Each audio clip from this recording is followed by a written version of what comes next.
Well, Charlie, it's probably an interesting week for you, starting late last week when Jake went down with appendicitis, and then Sam goes down with an ankle injury at Oregon, and you're the guy in there. So take me through it. What's running through your mind now? You probably thought early in you might play because of Jake's issues, but take me through it and what was going through your mind when they called your number to go in against Oregon last Saturday. Yeah, before the game I was a little nervous, and this is going to be my first game on the pond, so I was a little nervous for the game, and then when I saw Sam go down the first time, I was getting a little bit more nervous, and then the second time it really hit me that I was actually going in.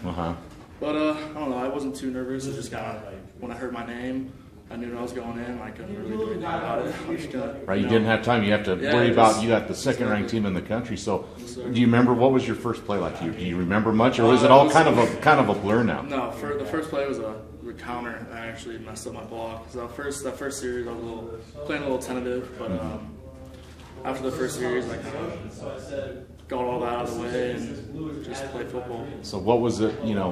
How did you grade out after looking at the film again? Your very first game. I'm sure not everything was perfect. Did you feel you played well? Did you grade well, or what did you take from this first game?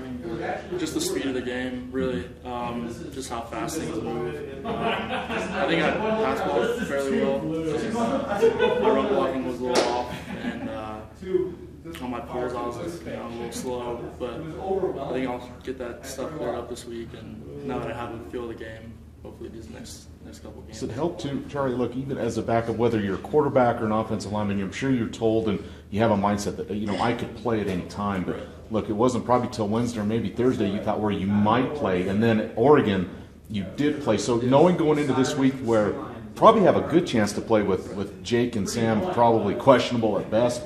Is it a little bit easier? No, easier. Is it better for you to prepare this week, just because knowing that there's a much better chance you'll play? Right, yep, most definitely. Yeah, and I'm just gonna have to get my nose in the playbook this week and pay attention to film and have really good practice because when working with a guy like Rafe at center, and did that help too? He's an experienced guy. I mean, did you have some help with some of your guys out there, and what was that like? Most definitely. Rafe and Nate had a really good game, and I really didn't have a man in front of me most of the time. They were running over the whole game, so I pretty much just had to secure Nate's gap, and Nate had a really, really good game, did a really good job, so they made my job a lot easier. So.